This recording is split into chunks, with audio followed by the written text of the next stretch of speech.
जय हिंद aspirants, I Ruby Thakur welcome you to SSB crack exams channel.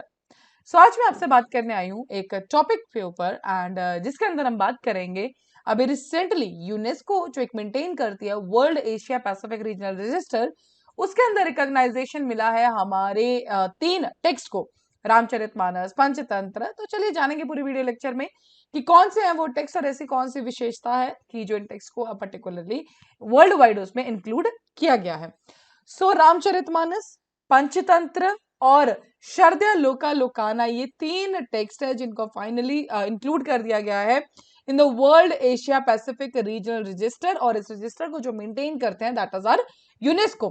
And अगर आप बात करें, वी ऑल नो कि India is known for our culture tradition, चाहे वो लिटरेरी हो या डांस फॉर्म, किसी भी चीज के अंदर हम इंडिया को जानते हैं।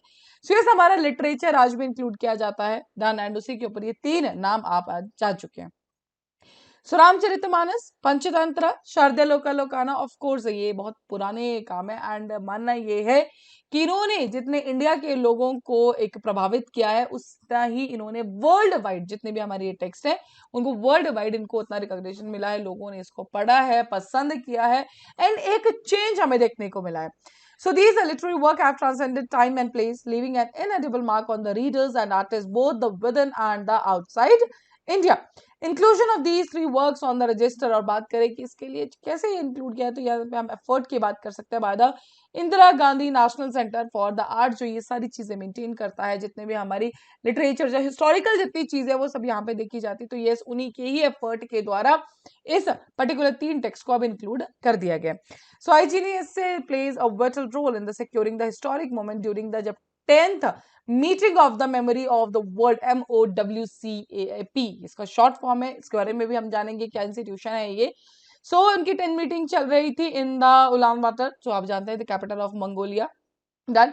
तो 78 रिप्रेजेंटेटिव थे, मेंबर स्टेट्स थे, 40 ऑब्जर्वर्स थे, नॉमिनीज थे, और इन सबके बीच में इन तीन बुक्स को जो भारत से ताल्लुक रखती है इनको इंक्लूड किया गया है। अब बात करते हैं कि जैसे कि मैंने आपको बताया MOWCAP, तो इसका जो फुल फॉर्म है that is the memory of world committee for Asia and the Pacific program. So ये जो पर्टिकुलर प्रोग्राम है यूनेस्को ने लॉन्च किया था इन द ईयर 1992। मोकैप इज सेटअप इन 1998, प्रोग्राम को लॉन्च किया था, लेकिन एक एज अ इंस्टीट्यूशन आप कह सकते हैं MOWCAP मोकैप जो है कमेटी जो है इसको सेटअप किया गया था in the 1998 during its first मोकैप जनरल मीटिंग। सो जो मोकैप है बेसिकली एम्ब्रेसेस करता है that the Asia Pacific region को, 43 कंट्रीज इसका पार्ट है, one of the 5 UNESCO region across the globe. तो जैसे कि नाम ही आपको बता रहा है कि एशिया पैसिफिक एरिया को ये टारगेट करता है।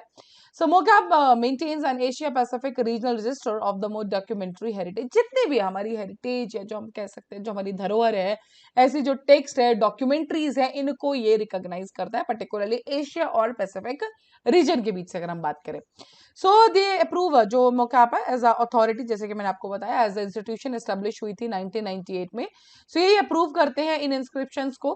देन एशिया पैसिफिक मोर रजिस्टर को, तो ऑफकोर्स जो कंट्रीज है, जो मेंबर कंट्रीज है, वो अपना एक सबमिशन रखती हैं, एक ऑप्शन रखती हैं, डन, उसमें से फाइनलाइज किया जाता है। नॉर्मली जो इंस्क्रिप्शंस हैं वो हर 2 साल में इनसे मांगा जाता है, उसके बाद इसको डिक्लेयर किया जाता है कि ऐसी जो पर्टिकुलरली वर्क है, चाहे वो लिटरेरी वर्क्स है, इनको क्या है इंक्लूड किया जा रहा है इस पर्टिकुलर रजिस्टर में। सो आप सब जानते हैं कि जब भी इस तरह का कोई इंटरनेशनल रिकॉग्नाइजेशन मिलता है तो आप कह सकते हैं कि आपका ही कल्चर, मान लीजिए जैसे रामचरितमानस इसको डाला गया, तो ऑफकोर्स ये वर्ल्ड वाइड न्यूज है, इंटरनेशनल न्यूज है ये इस टाइम पे, देन क्योंकि जिनका भी ऑफकोर्स एशिया पैसिफिक, तो एक आप कह सकते हैं कि काफी लोग इसको पढ़ने की कोशिश करेंगे, एंड जब उस पर्टिकुलर बुक को वो पढ़ेंगे तो उसी के साथ इंडिया के कल्चर के बारे में वो जानेंगे, एंड वो कहीं ना कहीं एक सर्कल है, जब वो कल्चर को जानेंगे ऑफकोर्स उन जगहों को देखने का भी एक आप कह सकते हैं उत्सुकता जागती है, of course tourism and all everything is done. कहीं ना कहीं हमारी जो धरोहर है, हेरिटेज है, यस उसे हमें आगे शोकेस करना होगा, because yes we are known for that particular thing, correct. So that is our strong point, and ये समाज तक इसके ऊपर काफी we should feel proud for that. अब बात करते हैं एक बुक के बारे में। सो यस रामचरितमानस जी, आप सबने कभी ना कभी इसके बारे में जरूर सुना होगा, इवन पढ़ा भी होगा, हनुमान चालीसा आप लोग पढ़ते हैं। सो यस, सो 16th सेंचुरी के इंडियन पोएट है गोस्वामी तुलसीदास जी, उन्होंने ही रामचरितमानस को लिखा है as an epic poem, and he narrates the life of Lord Rama. ठीक है, अवधि डायलेक्ट में इसको लिखा गया है, correct, and Awadhi dialect of Hindi जो है उसमें लिखा गया है, एंड उस पर्टिकुलर टाइम पे इस डायलेक्ट के अंदर लिखने का मेन रीजन था कि मैक्सिमम जो मासेस है वहां तक ये पहुंचे। सो पोएम जो है डिवाइड 7 चैप्टर्स में है, और कांड्स जो कहते हैं चैप्टर्स, कांड्स आप सब जान पढ़ा होगा आप लोगों ने। सो लॉर्ड रामा जी की story from his birth to, जैसे वो किंग ऑफ अयोध्या बने, आप सब जानते हैं, बीच में वनवास है, सब चीजें हैं। So is everything is mentioned in this particular book. The poem is also called तुलसीकृत रामायण, ये आपको ध्यान रखना है, किसी को तुलसीकृत रामायण भी कहा जाता है।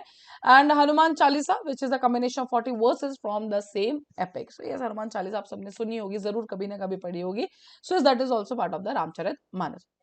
पंचतंत्र, बचपन की कहानी, आप लोगों ने कभी ना कभी जरूर स्कूल की लाइब्रेरीज में ही आपने इसका नाम सुना होगा, पढ़ा होगा, कोई ना कोई बुक जरूर, ठीक है। So this is basically a collection of ancient Indian animal fables that dates back to at least 3rd century BCE, and इसको लिखा गया था originally in the language Sanskrit by the Vishnu Sharma ji, and its stories crafted as simple yet vibrant narratives that aim to impart practical life lesson. So basically सबसे अच्छी बात जो पंचतंत्र की आप लोगों ने देखा होगा, पढ़ी भी होगी आप लोगों ने, तो एक जंगल लाइफ के एनिमल्स को एक करेक्टर दिया गया है, और उसी करेक्टर्स के ऊपर पूरी की पूरी कहानी बनाई गई है। एंड उस कहानी से बेसिकली जो आपको प्रैक्टिकली लाइफ के अंदर कुछ सीख कह सकते हैं, लेसन है इसमें बताए जा रहे हैं, ठीक है। एंड इसको काफी पसंद किया जाता है, ऑफकोर्स बचपन में सबने आपने कभी कभी आपने देखा होगा, कुछ कुछ स्टोरीज हमारी पतली बुक्स में आती थी। So yes, that all is included in this particular thing, correct. Now last is the Sharadayaloka Lokana. So this is a Sanskrit treatise on poetics जो लिखा किसने, जगन्नाथा पंडिता राजा। सो यस, उनके द्वारा इसको लिखा गया है in the 17th century, and it is considered one of the most works of the Sanskrit literary criticism. Text discuss करता है अबाउट द शारदीय, शारदीय का मतलब हुआ सेंसिटिव और डिस्क्रीनिंग रीडर और द क्रिटिक, ठीक है। तो बेसिकली इसे द क्रिटिक है, उनके ऊपर इसके अंदर बात की गई है, ओरिजिनली संस्कृत में इसको लिखा गया था। सो ये थी 3 जो अभी हाल ही में इंक्लूड हुई है, लेकिन कुछ और ऐसी चीजें जो ऑलरेडी उस रजिस्टर के अंदर मेंशन है। सो नाम देख लेते हैं। The IAS Tamil medical manuscript collection 1997, archives of the Dutch East India company 2003 में, Saiva manuscript in the Pondicherry, Rigveda, then Vimal Prabha, Tarikhe Khandani Timuriya या Shantinatha Charitra, Gilgit manuscript and the Maitreya Varkana, ठीक है। तो ये सारी की सारी जो ऑलरेडी उस पर्टिकुलर रजिस्टर में जगह बना चुकी हैं, और उसी के साथ अब 3 और, रामचरितमानस, पंचतंत्र और शारदाया लोकाना, ये तीनों ने और जगह बना लिया उस पर्टिकुलर रजिस्टर में।